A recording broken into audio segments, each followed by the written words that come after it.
livro Madiba, um menino africano, e o outro livro Os Gêmeos do Tambor. E nessa recontagem das histórias da literatura africana, os alunos se identificaram muito, aí combinei com eles e está fazendo essa apresentação para vocês. Então, abertura aqui com os dois primeiros alunos. Boa tarde. Boa tarde. Nós vamos falar do Dia Nacional da Consciência Negra. Dia 20 de novembro é comemorado o Dia Nacional da Consciência Negra, em homenagem à morte de Zumbi, líderes dos quilombolas dos Palmares. O quilombo dos Palmares se localiza na Serra da Barriga, onde escravos se refugiam. Esse grupo passou de mais de 20 mil habitantes, com razão ao aumento das fugas. Os escravos faziam trabalhos pesados que o homem branco não realizava. Mesmo assim, não tinham condições dignas de vida. Ficavam dia e noite sem beber e sem comer, ficavam dia e noite também amarrados em troncos, eram maltratados e apanhavam. E suas casas eram feitas de senzalas e dormiam em chão de terra batida. O dia da Consciência Negra é para lembrar o tanto os negros sofreram desde a colonização do Brasil e para lembrar as suas conquistas chegadas até aqui. Hoje temos várias leis que defendem esses direitos, como a de cotas nas universidades, pois acredita-se que, em razão dos negros terem sido marginalizados após o período da escravidão, negros não tiveram o mesmo espaço na área de trabalho que o homem branco. Na época da escravidão, negros não podiam ter acesso ao estudo ou a outro tipo de trabalho que não fossem braçais. Muitos deles, estando libertos, continuaram na mesma vida, por não terem condições de se sustentar. O Dia da Consciência Negra é marcado pela luta contra o preconceito racial, contra inferioridades de classe perante a sociedade. Além desses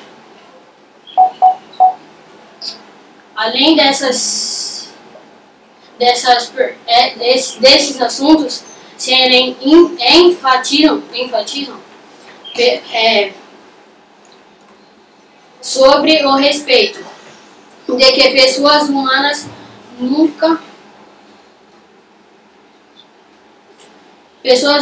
além de discutir e trabalhar para conscientizar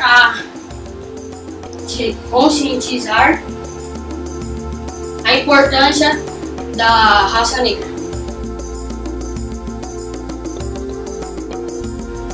Os motivos maçais destacam-se por sua elevada estatura, rubras vestimentas e adornos de miçangas coloridos.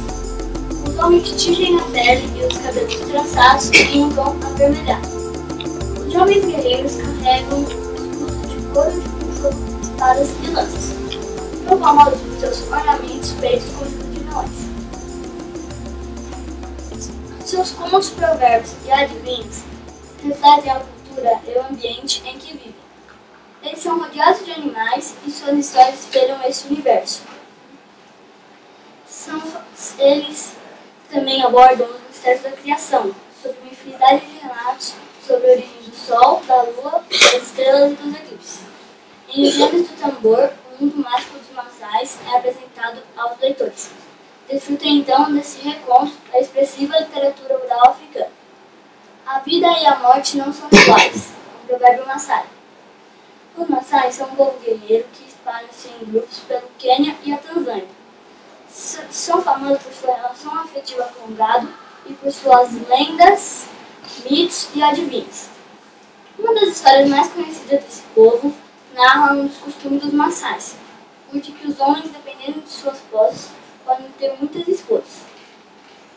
Um desses homens tinha duas mulheres, Avó e Marô. A primeira, por mais que tentasse, nunca gerava um filho. A segunda, pelo contrário, era mãe de 3 meninas e estava prestes a dar à luz pela 4ª vez. Durante um eclipse, as crianças, os jovens e os adultos reuniram-se no centro da aldeia, tomada pela escuridão. E eles ficaram cantando. Eles cantaram e cantaram em voz bem forte, até que a rainha da noite reapareceu esplendorosa como sempre. A lua ressuscitou, proferiam aliviados. Foi quando uma mulher grávida suplicou, derramando no chão gotas de leite de uma cabaça coberta de grão.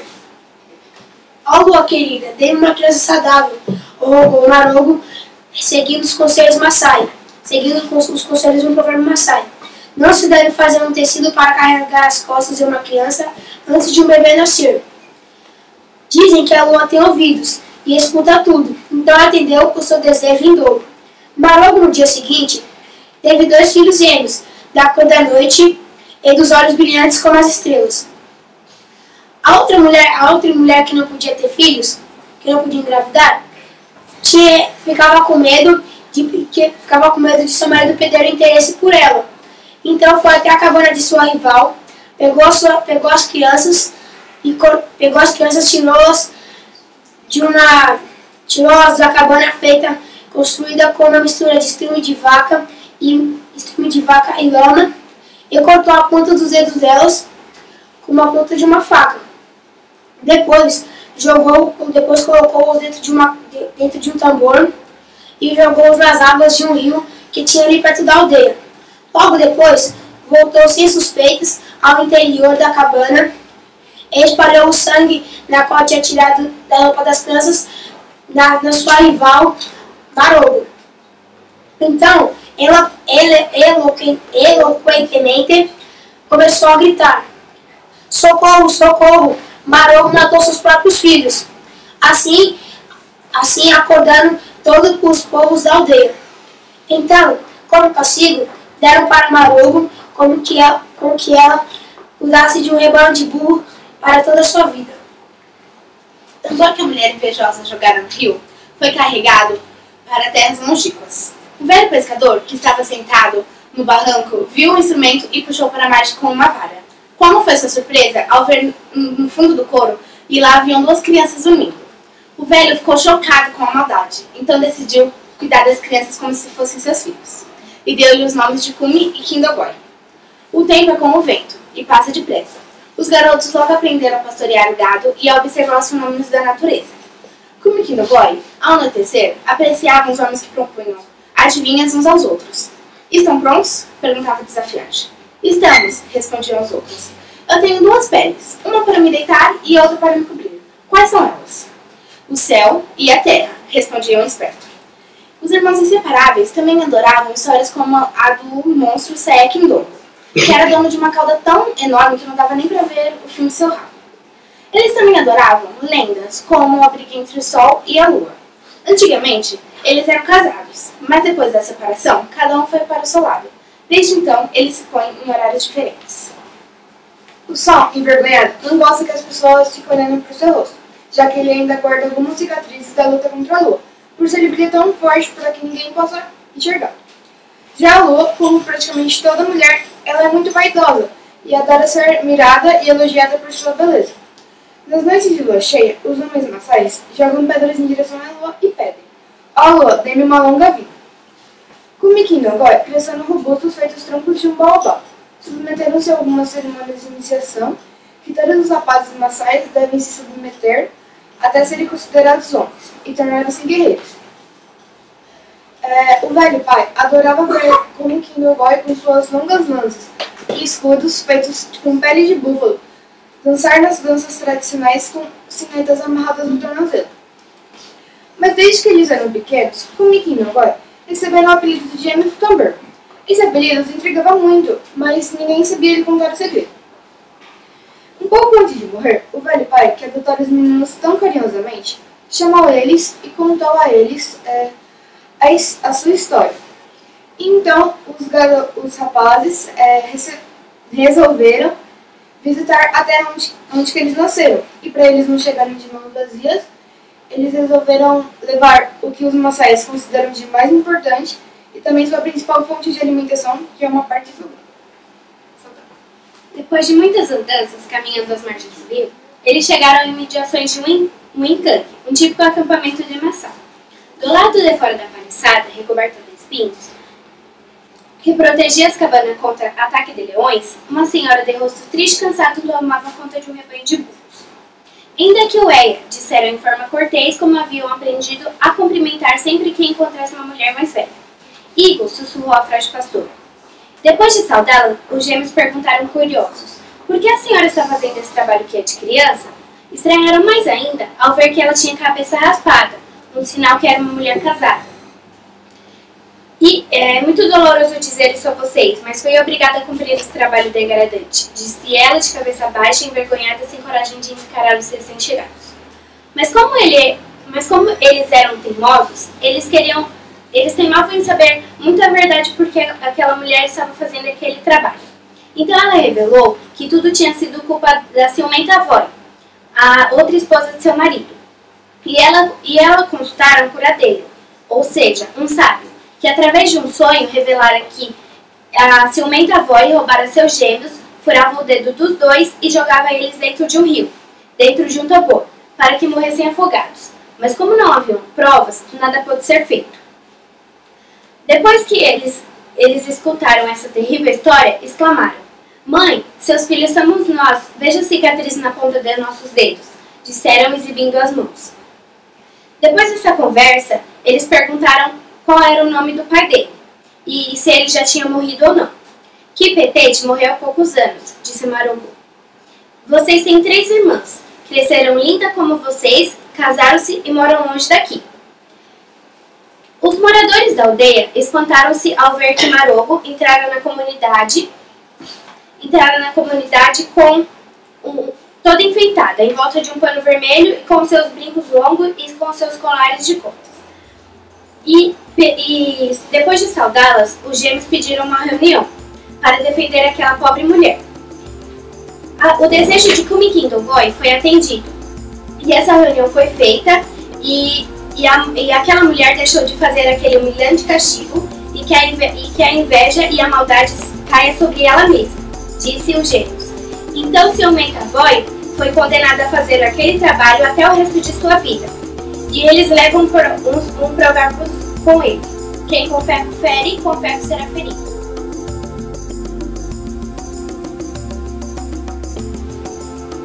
Mesmo, assim se chamava a pequena aldeia às margens do rio Bibaixo, no interior da África do Sul. Nesse cenário mudado por Campinas, vários serios nasceu um menino predestinado a ser o líder do seu país. O primeiro nome que recebeu já pronunciava o seu destino, Urilalá, que no idioma Xhosa significa o que puxa galhos de árvore ou o encrenqueiro. Seu pai, Ladaen Facaniza, descendente de uma linhagem de poderosos chefes, tinha 4 esposas e 13 filhos. Era conselheiro de reis da mesma maneira que seu pai e seu avô haviam sido anteriormente.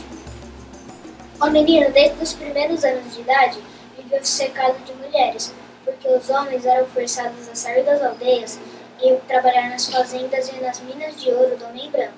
Mas foram tempos felizes. O menino Rolilalá vivia brincando, correndo pelas campinas com os amigos, caçando pássaros, pescando, brincando despreocupadamente. Uma das suas brincadeiras favoritas era praticar a luta tradicional de seu povo, que era travada com bastões, onde os meninos duelavam com varas. E também ele gostava muito de ouvir as histórias que sua avó contava ao anoitecer. Quando Rolihala tinha 7 anos, seus familiares, impressionados com a sua inteligência, resolveram que o garoto ia ser o primeiro de seus 13 filhos, dentro lá da Mafacanisba, a estudar numa escola rural. Como o garoto não possuía roupas adequadas, no primeiro dia de aula teve que pegar uma calça de seu pai, cortar até os joelhos e amarrar com cordão na cintura, para que a calça não caísse. O encrenqueiro se destacou-se muito rápido nos estudos. Foi a professora de inglês que deu o nome para ele de Nelson. O pai, orgulhoso com o progresso no filho nos estudos, sempre o aconselhou-se a ser forte e justo na defesa de seus ideais. Uma lição que ele jamais esqueceria. Nelson, aos 16 anos, voltou para sua aldeia para participar do ritual de circuncisão, que demarcava o fim da sua vida infantil para o início da sua vida adulta, dos jovens e do seu clã. Ao fim da cerimônia muito dolorosa, eles podiam gritar orgulhosamente Ndinda, que significava eu sou homem. Aos 21 anos, Nelson se mudou para Johannesburgo, a maior cidade da África do Sul, ingressando na universidade com o objetivo de se formar advogado, em uma época em que os negros não tinham direitos civis e viviam sob grande opressão. A situação em seu país agravou-se em 1948, quando veio o sistema do apartheid, ou seja, separação. Este regime de segregação racial foi adotado de 1948 a 1994, pelos sucessivos governos do Partido Nacional da África do Sul, pelos quais os direitos da maioria dos habitantes foram cerceados pelo governo formado de minoria brancos. Impôs lugares separados para negros, em escolas, universidades, ruas, praias, estádios, lojas, cinemas, transportes públicos e banheiros. Após sua formatura, inconformado com as injustiças cometidas contra seu povo, Nelson passou a defender ardorosamente que todos os homens e mulheres sul-africanos tinham o direito de ser livres. Ao lado de alguns companheiros do Congresso Nacional Africano, o CNA, Nelson planejou greves, liderou marchas e outros protestos contra o apartheid. Em 1962, por causa de suas ideias libertárias, Nelson foi preso, sob a acusação, a traição e a sabotagem do regime vigente da África do Sul.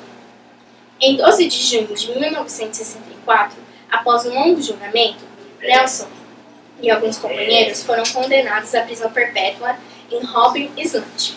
Nos dias atuais, esse lugar repleto de lembranças tristes foi transformado em um museu, para que as novas gerações não se esqueçam da luta, da perseverança e do sofrimento dos homens que lutaram por seu país. Nelson dormia em uma cela estreita, onde mal cabia seu corpo de estatura elevada.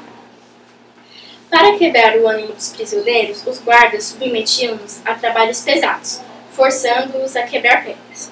Para não enlouquecer, os politizados reclusos davam aulas uns aos outros e traçavam planos para o futuro. No entanto, pressionado pela comunidade internacional, após longo processo de negociação, o governo racista da África do Sul foi obrigado a ceder ao clamor público. Em 1990, após 27 anos de cárcere, Nelson foi libertado. Saiu da prisão sem ódio ou sentimento de vingança. 4 anos depois, Nelson foi eleito o primeiro presidente negro de seu país, cargo que ocupou até 1999. O encrenqueiro permanecerá sempre na memória de seu povo, afinal, uma das figuras mais admiradas no mundo inteiro é Nelson Mandela, ou simplesmente Madiba. O dia em que o lamento do negro fez o Feta chorar, as lágrimas caíam dos olhos, não pude acreditar. O negro perguntava ao feitor: o que é que você me bateu? O sangue que corre em suas veias é bem parecido com o meu. Será que é pela pele escura? Não sei. Feitor, queria que você passasse um dia lá na senzala, com fome, com frio e com medo, esperando que a noite chegasse. A madrugada o pensamento ruim, até que a porta se abrir. O negro é arrastado pra fora e amarrado no tubo da dor.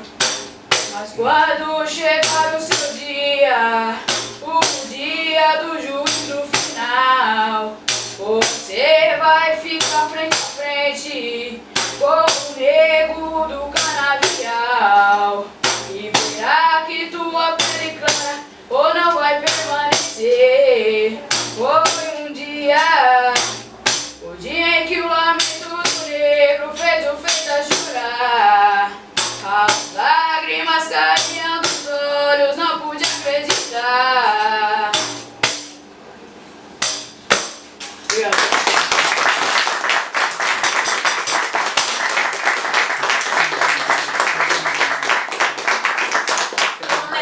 Meu nome é Eric,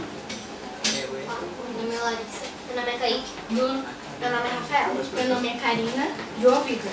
Meu nome é Thalita. Giovana. Meu nome é Ivan. Meu nome é Renata. Por fim, meu nome é Dilson. Muito obrigada pela atenção de vocês. Parabéns.